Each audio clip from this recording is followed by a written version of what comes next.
Cougar football fans. 40, 30, 20, 10, and that's how you do it. This hour, First and 12 looks ahead to the 2024 season to come. Up for the touchdown! He came down with it! He came down with it! The Big 12 expands again, and the BYU-Utah rivalry is back at center stage. Our hosts are Mitch Harper and Alex Kirry on KSL News Radio and the KSL Sports Zone. All right, everybody, welcome back. It is First and 12. Happy Sunday to you. Thanks for being with us. You can always download the podcast if you miss any part of it, whatever. Go back and listen to the last hour, but we're super pumped for this hour. Mitch Harper, Alex Kirry. Did we get big enough to have Tim Hughes do an open for us? Mitch, did we make it this year? Is that what just happened? Yes. I'm excited, man. The PA voice of the Las Vegas Raiders just introed us. Pretty awesome. Tim does a great job, obviously, Tim and Amanda fame, but his announcer voice knows now. And with the announcement of the Olympics coming back, I would assume Yes. Tim's going to be center stage for that, too. So we've got tons to cover here. But, we were trying to figure out, I mean, there's certainly not a shortage of things for us to be able to jump into on this. But, when we start to talk about what this is going to look like next year, and what the Big 12 is going to do. I don't think, even though we've talked about it, Mitch, like all season long, knowing exactly what was going to happen, at the same time, like I actually, now that I'm starting to really think about it and allow myself, now that the season is over in the Big 12 and the Pac-12, now we can actually look toward August 2nd, 2024, which is when the schools officially join. Arizona State, Arizona, Colorado, and, of course, Utah coming to the Big 12 to make it a 16-team conference. You saw at the back of the end zone in the Big 12 championship game on Saturday. It had it right there in the end zone, greater than 12, right? And not only that, it's way more than 12. And I think that has something – I really look forward to what this conference can be. And to know that Arizona was as good as they were this year and they're on the rise, that's really, really good for the conference. Utah, of course, is going to come in as one of these, maybe standard bearers. But the good news is you don't really know. That's part of what makes our job fun, right? It is strange to stack up these programs and think this is all one league. I will admit it is unusual, but this is the new era of college football, and I think there's a bright future ahead for these programs. And I love that it's 16 teams that all are looking to become something greater than they've ever been in the 12-team playoff era. That's what's so great about moving forward. If this didn't have the 12-team playoff, Alex, this league wouldn't have as much hope and as bright of a future, because with the 12-team playoff, when you win this league, you're going to the playoff and you're having a chance to play for the national title and let it be settled on the field. If it was a 4-team playoff still, this would not be as pretty of a situation for the Big 12. It would be tough. So I think that injects so much hope and energy that you win this, you're going to be chasing a title. And that's awesome for this conference. And I'm very curious to see how it all transitions and the work that's going to be taking place. We're going to see the schedule come out in early January. That's according to Scott Draper yesterday, the football ops individual with the Big 12 Conference. But they as late as January 31st, but I think we're going to see it that early January. So that's exciting to get dates on these football games in 2024. We already know the opponents, but all the work that's going to have to take place. What's the branding going to be of this league? We expect it's going to be Big 12 still, but what tweaks does your mark incorporate to really emphasize that this is the new look Big 12 with Utah, with Arizona State, and now Coach Prime, Sports Illustrated Sportsman of the Year, joining the Big 12. There's so much energy and so much unknowns. I'm just fascinated to kind of follow it and cover it and report on it, because it is going to be it's historic to have almost like a new league being created, and that's what we're going to see here coming up next year. Let me ask you this, though, because we talked a little bit about it last hour where, one of the weird things that's happened is to hear, and I get that Kyle Whittingham, he's like, I'm not going to talk about like, oh, yeah, our fun new conference next year. Can't wait. Let me just finish this one up over here, and then I'll get to that one.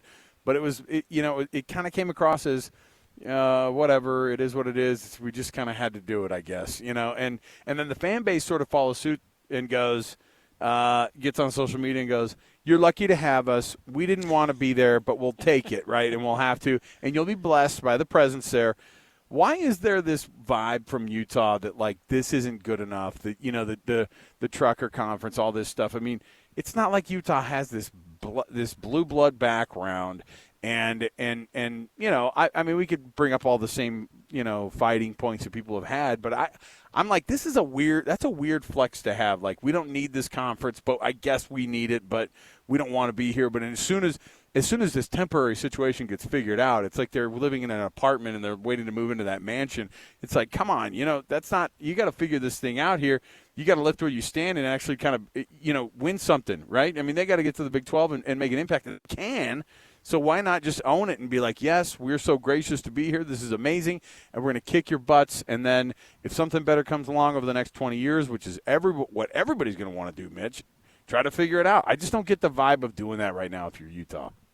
Yeah, I don't, you know, understand that myself. I think the only thing that I point to would be the fact that they're now rejoined with BYU. I mean, that is a point of contention for Utah. They did not want to be in the same world as BYU again because, you know, BYU has its handcuffs and it's got its issues, and there's its fair share of detractors with BYU, and they kind of defeat themselves sometimes in their potential as a program. But, you know, BYU being on even footing with Utah, that creates some potential challenges that Utah hasn't experienced in the past decade. You know, Utah has cleaned up on the recruiting trail compared to BYU, in large part because, well, they were in a power league and BYU wasn't, but also, like, to make it clear to in-state recruits, you want to go to BYU where you're not playing for anything as an independent, or you can come here and go chase a Rose Bowl, go chase a Pac-12 title, and, knock on the door of being in the playoff. That was a real selling point, and now it's all equal footing between BYU and Utah. Yes, Utah had the recent success, and Whittingham has established himself as one of the best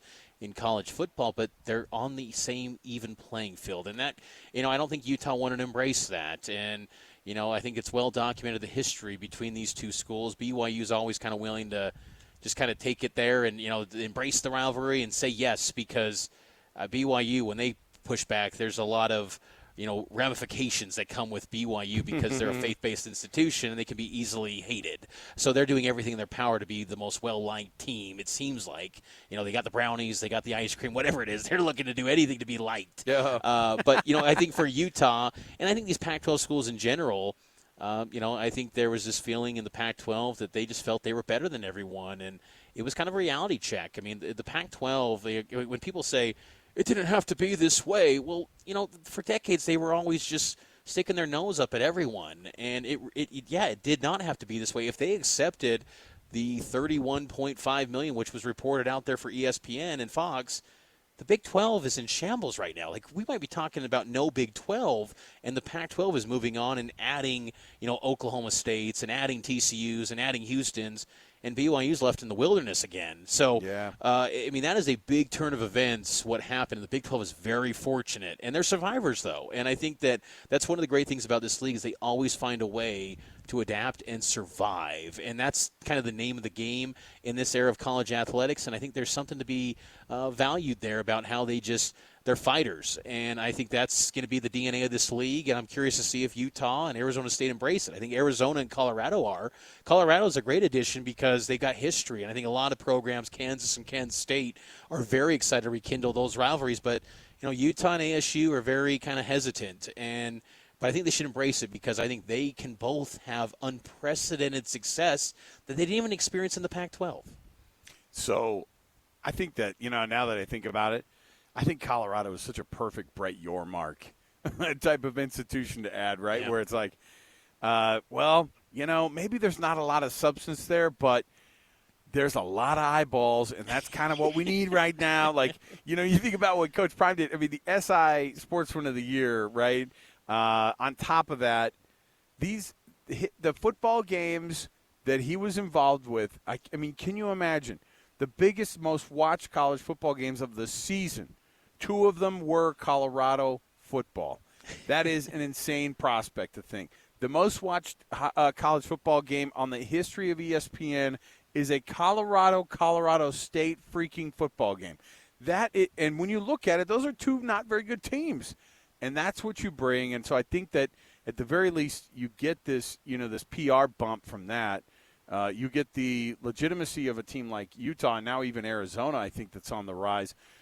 And you're going to get that. So there's a lot of questions still that I have, and we'll take on some of them later on in the hour as well as we kind of get you ready for this new look conference as well. But I do think that there is a ton of excitement. I'm pumped for it because I do think – I wonder, though, too, because Utah fans are like, this is, beneath us.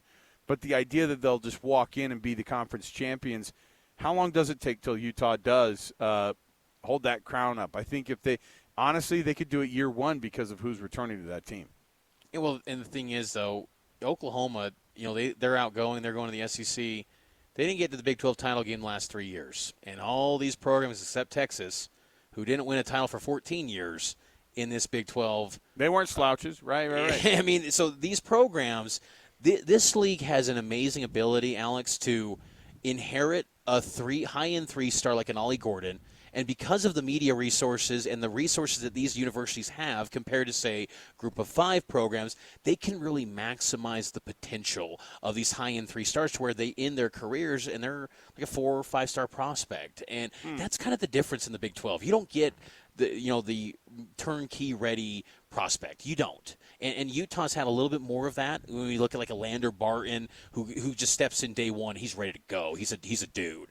But, this league has great developmental coaches like Chris Kleiman and Mike Gundy. They can scheme, and that's going to be some great chess matches between them and Kyle Whittingham. Kalani Sitake learned how challenging these coaching staffs are. And like Matt Campbell even, who people thought was on the downward slide, he had a nice bounce back, and they're going to be really good next year. So I just think there's some underrated coaching because I think far too often people look at the logos on the helmet and they just think, well, they haven't really done much nationally. Texas and Oklahoma absorbed the oxygen in this league for so many years. Well, now they're gone. And now these programs are going to take the spotlight like never before, and including Utah. Like Utah was even in a league where USC, even when they were down, it was like, USC, what are they doing? What's USC doing? What's Oregon doing? Like no one ever gave respect to Utah. Now they can take a spotlight as one of the top programs in the league. They should be excited about that component where they can be a leader of a conference. Yeah, and I think you're exactly right. Now that I think about it, you say this conference has a way of just doing weird things, right? Just being strange, and the outcomes are not predetermined. I mean, ask TCU, how'd it go this year, right? Like that is, I mean, and to basically have a lot of the same talent too. I mean, it wasn't like they went, yeah, we lost all 44 we lost our 2 deep on both sides. Sorry, man, like we're not going to be able to do it. So I think that there's a lot to look forward to. There's a ton of competition, and you add these 4 teams. They're not immediately going to come in and be world beaters, probably, but I could see of all these teams, Utah could be one that could make some immediate noise.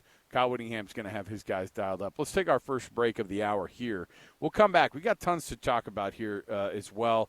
We do have our power rankings coming up in just a little while, but let's jump in around the corner here, and we will get to some of the more interesting things that like I said, I've got a couple of questions to ask still. How long is it going to take for BYU to become competitive? Who's Colorado's rival going to be? I mean, my goodness, you talk about somebody who feels like they're not really fitting into the narrative right now. It's like we thought Utah was the rival, but will the Big 12 have multiple college football bids in year one? We'll talk about all that and more. Stay right here with us.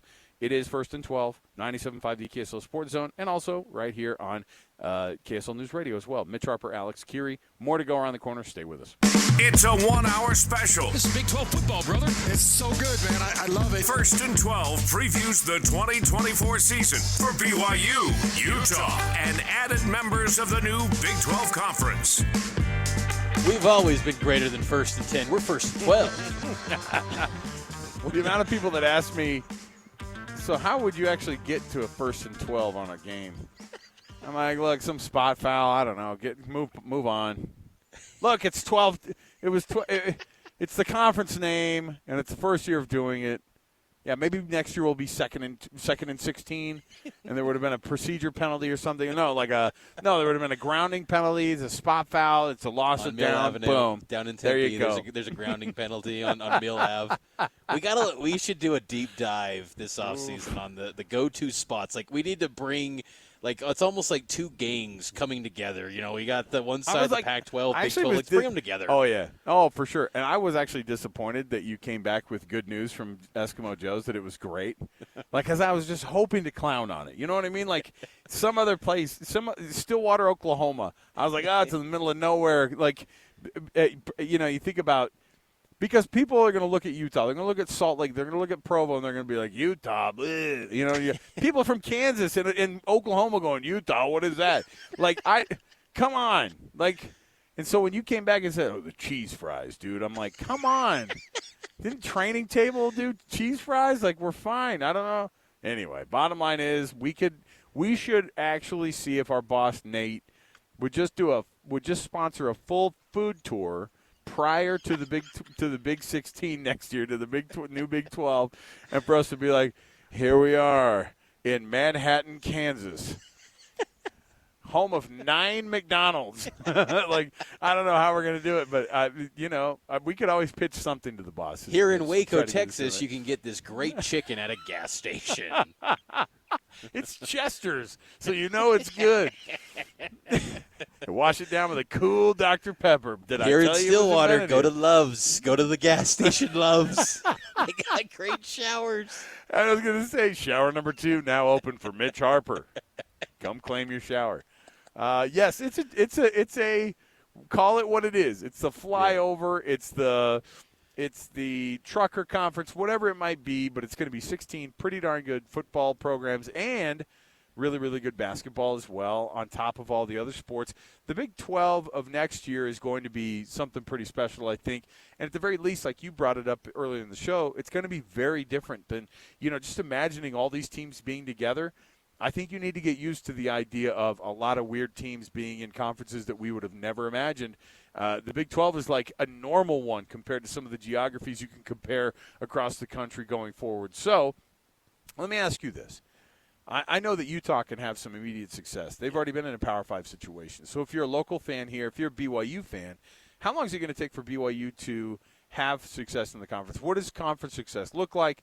Obviously, you start to set your sights on things like maybe that first conference title game to play in, maybe even being a part of, if you're in that top 12 at the end of the year and you get part of that, that at-large bid into your first college football playoff bid in the 12-team setup. What does that look like, and when do you think that could be for BYU fans to finally get to that spot where they go, you're in a Power 5 conference, you're winning, and you're getting relevant?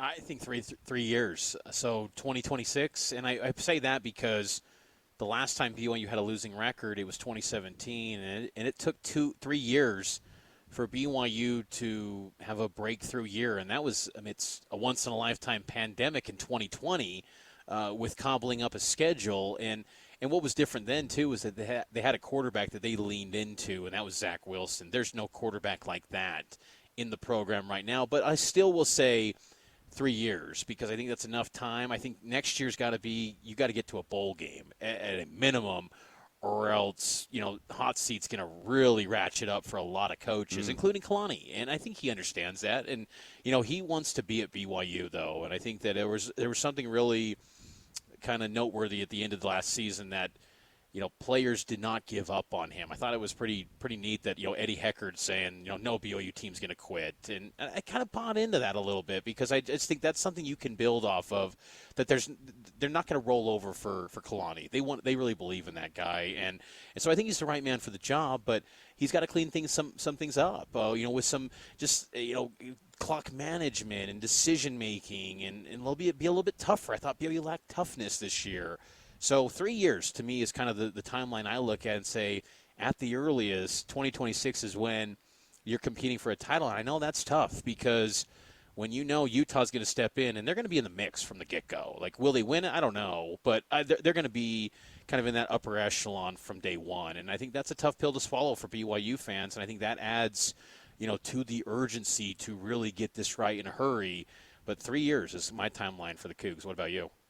Yeah, I mean, I'd be hesitant to say 3 years and then it's a bust, but I do think that because it is such a coin toss, and you have more teams now to compete with, and so I don't know. I would think that that 3-year time frame could be it, but at the same time, I still wonder if that's going to be enough time to build the depth that you're looking for. And I do think that BYU could get left behind on the money side of things. When you talk about NIL that is competitive, when you talk about money that could bring in people that could change your entire program, I wonder if BYU is going to come around to that, which is, kind of that six-figure to $1 million range that you hear about players now. You go, I don't know if BYU will ever feel comfortable doing that, but maybe they come around. Maybe that's the only way to be able to compete, but I'm sure BYU will get creative because they know things are a little bit different. Well, and I think also, too, with BYU is that stop thinking of the mindset of let's do more with less. Let's try to just save the absolute most money we can. And I get there's value to that, but you got to just be willing to sometimes spend and dig into the pocket and go, we're gonna pay the market rate and maybe it might be interesting. It'll be interesting. It'll be interesting to see what the money does to them. Man, I wonder if BYU, you changed with all that money coming in, man. You were different back then. You were scrappy, and now you think you're getting all this Big 12 money. When do they start getting a full share? When does that happen? 2025. Yeah, well, then there you go. The year right after they start getting that full share of dollars, they're going to be good again. There you go. They're going to be competitive. All right, we'll take another break here. We'll come back. When we do, finally, here we are. Mitch and I are going to fight about some into the future Big 12 power rankings, all of the teams in next year's Big 12, where they should be slotted for the very early version of a power ranking. So stay right here. More to go around the corner. It's First and 12, 97.5, the KSL Sports Zone and KSL News Radio. Cougar football fans. 40, 30, 20, 10, and that's how you do it. This hour, First and 12 looks ahead to the 2024 season to come. Touchdown! He came down with it! He came down with it! The Big 12 expands again, and the BYU-Utah rivalry is back at center stage. Our hosts are Mitch Harper and Alex Kirry on KSL News Radio and the KSL Sports Zone. I don't know if it's just Nelly with that performance we had yesterday, but I'm feeling like we're number one. We're the number one Big 12 show around. It's been a great first season, and there's going to be a lot more content in the years to come on First and 12. Dude, I was 16-team era. Mitch, I was waiting for Lil Kim to pop up on the stage, dude, just to round it all out. I was where's Missy Elliott? Where's Lil Kim? Let's have I don't know. Let's get Usher out here. Let's do the full crew from the late '90s, early 2000s. When I was watching it, though, when I was watching it, Nelly's performance, I thought Alex and I are going to have a real dilemma as we hammer out these Big 12 power rankings. Let's get to the power rankings. 16-team 2024. Let's get to it. The Big 12 Power Rankings Big Board. A weekly rank of all 12 programs, from the elite to the bottom dwellers. No matter what I do, I struggle putting Arizona near the top. I told you not to work in these dumb Nelly puns. You're officially on suspension. Gosh, don't sing Nelly about our power rankings. I am wearing, full disclosure, I'm wearing a Band-Aid under my eye, okay? And that's how I'm approaching this, just with as much. I just booked a round trip flight to St. Louis, so. Oh my goodness. Okay, let's get over the Nelly stuff. Way too many Nelly references. I'm sure the Big 12 is like, was that the right choice for us? And they're like, oh, absolutely. Come on. All right, so here's where we're gonna go here, because I'm actually disappointed, because I looked at the power rankings before we started. And what we do is we'll kind of throw them out there, and we wait for the other person to go, you are full of crap. We wait for the other person to call the other one out. So I'll just say Mitch put Arizona number one. And I want to say I don't feel comfortable with the Wildcats being number one yet. Now, I will also say, based off of what I'm looking at on your garbage power rankings that you put into the rundown, all right? You put Arizona, you put Oklahoma State second, Utah 3, Iowa State 4. Let's just go through the top 4 here. Because then I said, are you serious about Utah being behind Oklahoma State? Because I just saw like a really bad performance in the Big 12 championship game. A Big 12 championship game that, frankly, it didn't feel like Oklahoma State should have been there. And then you were like, well, what was Utah's best win? A 7-5 USC? Oklahoma State beat Oklahoma, dude, in Bedlam. And I'm like, are we talking about this year? I'm trying to project here. I'm talking about Utah with Cam Rising the potential of.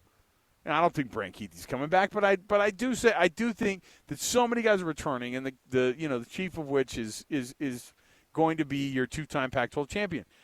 That dude knows how to win a conference championship, and this is a conference that does not really have somebody who wants to lead out right now and be a conference champion. So I think when you talk about pedigree, including recent pedigree of being a champion, it ain't Arizona, brother. So I don't know, and I know Oklahoma State was in the Big 12 championship game this year and 2 years ago, but I don't feel comfortable with that either. I have a hard time not putting Utah at the top. That's fair, and I think that Utah, there's a real case. I mean, there's a case for 5 teams, I think, to be at the number 1 spot in this league. I kind of considered maybe Kansas State. I think where I go with Arizona, though, is they got Noah Fifita back at quarterback. Jed Fish seems to be staying in Tucson, which is, I think, a pretty significant development. I mean, we'll see. The coaching carousel always has some unexpected twists and turns in mid-December, and who knows what opens up. But the fact that Chip Kelly stayed at UCLA and, Jed Fish seemed like to maybe be a back channel potential hire for them, he's still in Tucson, and I think that's just a good move. Arizona is going to be a tough out. But like so many teams in the Big 12, can they maintain it when expectations are actually placed on them? These teams seem to regress in the Big 12. So, I'm okay with going Utah number 1. I thought it was just noteworthy how they struggled against the worst team in the Big 12 in week 2 this past year. And that was with the guy that took down USC. It was just kind of a weird year for Utah. If at full strength, sure. I think Utah at number 1, I'm fine with that. Because, again, they have an identity, they have consistency, and that's just something no one else in this Big 12 has. Well, and I Utah get it. has it. If you're going to talk about it too, and I would say, hey, find where your great quarterbacks are in the conference, and then put those people at the top. And Cam Rising coming back, that's your guy who I think you need to put at the top. But you're not far off. I think Noah Fifita actually has the highest ceiling of somebody who, we were blown away. This is a guy who threw for 545 yards and broke an Arizona record, and the dude is a freshman, right? And he has huge potential. And so if you're going to talk about, and again, in a league where quarterbacking right now is like, it's hard to find. It's RBUs across the board right here. I think that Arizona has somebody in Noah Fifita that they knew that they were going to get somebody pretty awesome in Noah Fifita, but I didn't think they thought that he would come in for Jaden DeLaura as as the backup, to try not to be to come in and just fill in the blank for a minute. And then they were like, hey, DeLaura, you're done, bro. Like, this is it. This guy has got something, man. And so I think that if you're talking like that, then fine. I think that Oklahoma State, I have no idea. What's Ollie Gordon's situation? What's Ollie Gordon do? Is he coming back? He's expected to be back, but I think there's a feeling, does he dip into the portal a little bit to maybe see what the market's out there? But I think he's an Oklahoma State guy, and they've got resources in their NIL department to keep him. Is it to the level that might be needed? I don't know. That's where we'll see. But, he's expected to be back next year. Okay. So, yeah, I'm going to go, with Ollie Gordon coming back, I'm going to go Utah, Arizona, Oklahoma State. I'm going to go Kansas State. And I know you put Iowa State at 4, but I still can't buy totally into a team that was 7-5 to be those guys, because I do think that the Wildcats are something, and I do think that they also have moved on from Will. I mean, Will Howard's moving on from them, but I think they moved on from him. Is that weird to think that? No, it's accurate. Avery Johnson's the future, and K-State's gonna thrive with him. And I think that Chris Kleiman, like Kyle Whittingham, going to be one of the top coaches in this league, no questions asked. I think that West Virginia is an interesting team to me. What happens with kind of Garrett Green's eligibility, where he sits. I got to follow up on that, but they've got a really elite ground attack. They've got about 5 different dudes that can tote the rock at a high level, and they're going to have they got a pretty good recruiting class, 7th right now in the team rankings in the Big 12.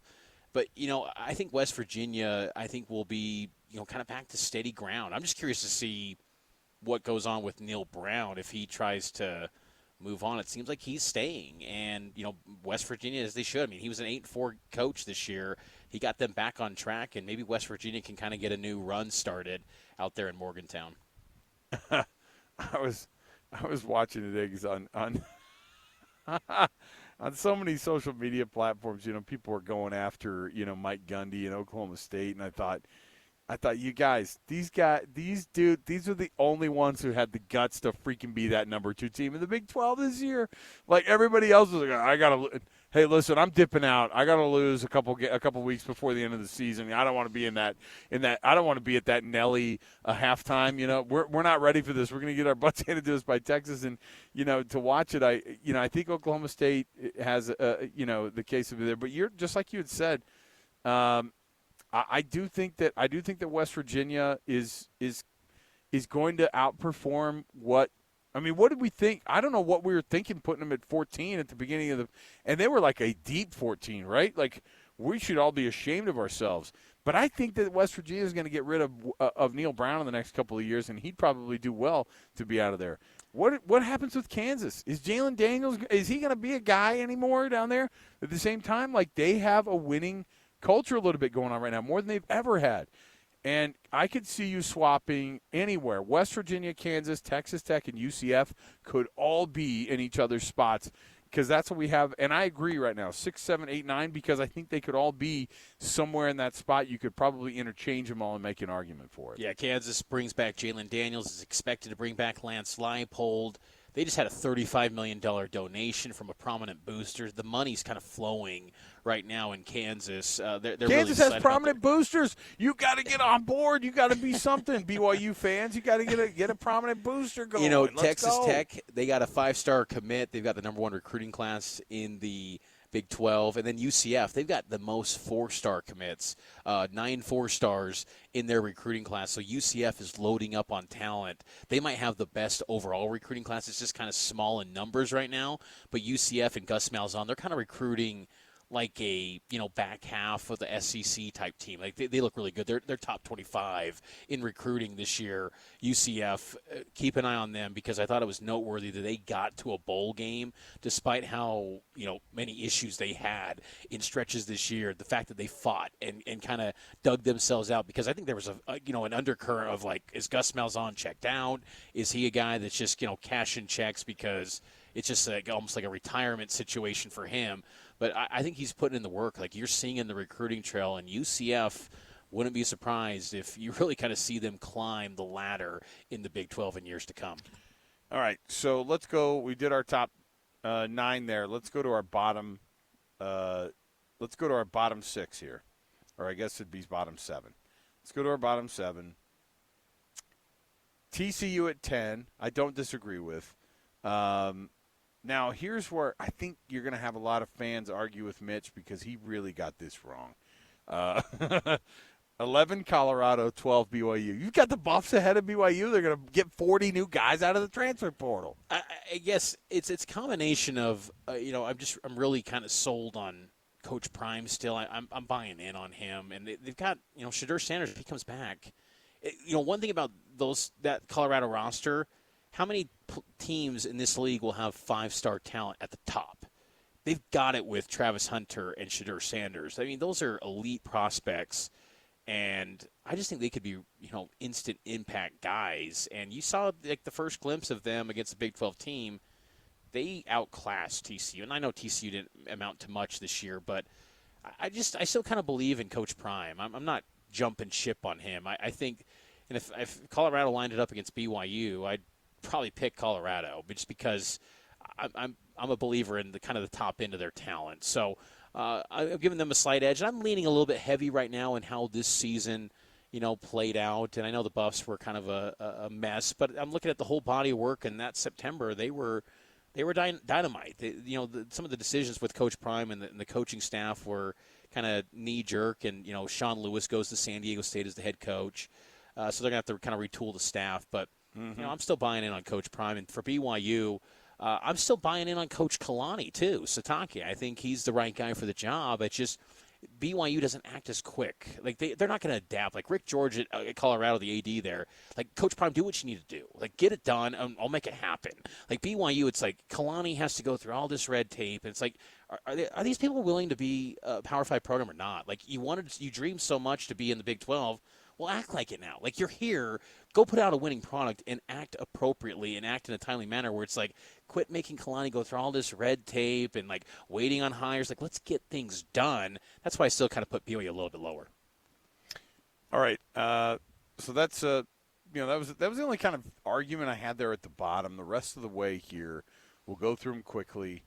Colorado, BYU, 11-12 could be there. Arizona State, Cincinnati. I thought maybe you could swap those two because I don't really know. We're talking about being bad, but not like the worst bad. Arizona State, though, huge upgrade. They're on the rise. Ray Anderson Yes. resigning at AD. That is going to be Yes. huge. I think that booster group, that NIL, and they are going to be energized because Ray Anderson suffocated that athletic department. I think Arizona State's going to be on the climb. Just kind of a thought there, but it's going to take time still for Kenny Dillingham. ASU, Cincinnati 14, Baylor 15, Houston 16. I put Houston at 16 because I thought, without Dana Holgerson, not like you're going, hey, without Dana Holgerson, you're not going to be great. I'm just saying that's a program that's reeling. They thought maybe he was going to carry him through to shock some people in those first few years of the Big 12. Nowhere near it. Holgerson loses his gig, and Houston's got to kind of start over. If they get Willie Fritz, though, that'd be a great hire. Willie Fritz from Tulane would be.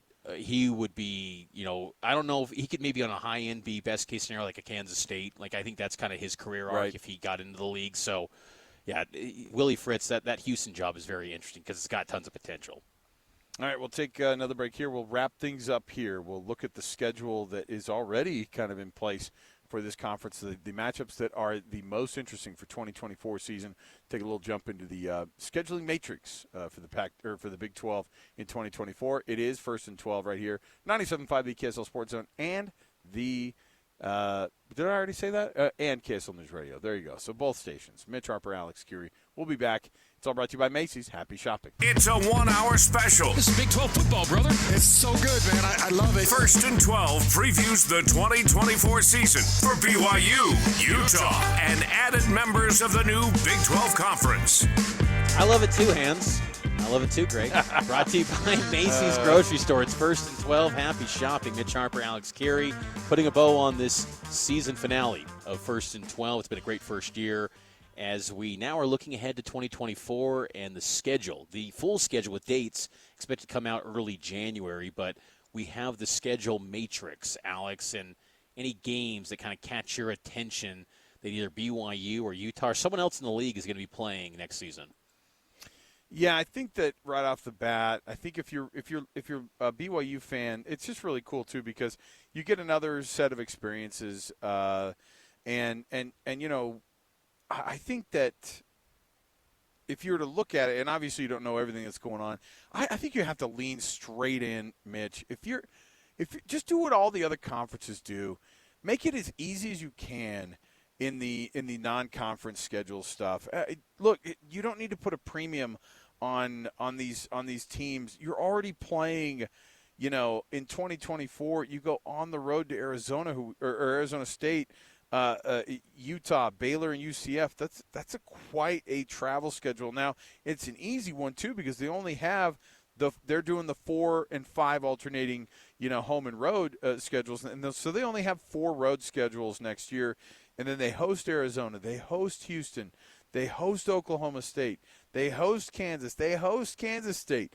That's that is a gauntlet. So in the future, whatever it is, I know you want to have relationships in big games. Get out of the idea, Mitch, of scheduling out-of-conference teams that make you excited. I want the boring ones. Go full SEC and play garbage, soft schedules outside of your conference schedule because it's a killer during the regular season. And don't schedule road games at Wyoming. My goodness, BYU doing themselves a disservice. Utah's doing the same thing in 2 years, right? I mean, yes. What are they doing? On the road twice in non-conference at Wyoming, at SMU. SMU just won the AAC. They're now going to the ACC. And Wyoming, they were a thorn in the side of Texas Tech, who the following week hung with Oregon in Lubbock. So Wyoming is no easy task. BYU is going to open up the season on August 31st, 272 days from now, in Provo against Southern Illinois. That should be a win against an FCS team. For Utah, they open up the season on their kind of traditional Thursday night, August 29th, Southern Utah. And then Baylor on September 14th, that's what would think to be a league game, but it's actually a non-conference. It's a non-conference, yeah.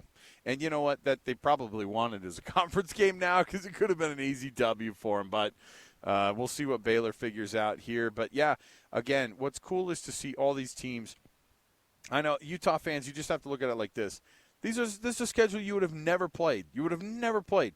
And I know you're used to playing in the Pac-12, but those guys don't want you, and you don't want the Pac-12 anyway. So you move on. You start to look at these games that you're going to be playing at home in Salt Lake and on the road in the Big 12, and it's going to be a lot of travel. You got to get used to it. But obviously Utah has the potential to be able to answer that bell. So lots of fun games scheduled in 2024. I can't wait for when the actual dates come out. Then we'll be able to really kind of sink our teeth into that one. Are we going to have a couple of off-season first and 12s on the podcast version of things just so we can keep people up to date? There's no way we're not going to record an episode when we're down in Arlington for Big 12 Media Days, right? Yeah, no, we're definitely going to have some podcasts, spring football, maybe a summer check-in, and we're gonna do this. And this so keep subscribed to this feed. We'll occasionally check in. Maybe I'll check in with a hoops update in March or something. But, we're going to, continue to follow this league like no other. And KSLSports.com, the KSL Sports app, the KSL Sports Zone, JJ and Alex, Cougar Sports Saturday. I don't think there's any better outlet to cover the Big 12 than KSL Definitely. Sports. So we are going to have wall-to-wall coverage of this league, the 16-team era. Absolutely. Quick thanks to Eric Cabrera, who's our awesome he was our awesome producer all season long. Eric did a fantastic job. We appreciate all the weird hours that he kept for us to be able to keep this thing going as well. So for him, our bosses as well at KSL Sports, Nate Dowdle, our program director at the KSL Sports Zone, Lloyd Cole, program director over at KSL News Radio, Kevin LaRue. All these guys support the heck out of this thing happening, and so we appreciate all of their support and all their producers on both sides of those stations as well. So for Mitch Harper, I'm Alex Kirry. We'll be back not just next season, but all throughout the offseason. Keep dialed in on the podcast feed, and we'll talk to you in the offseason and getting you ready for Big 12 next year.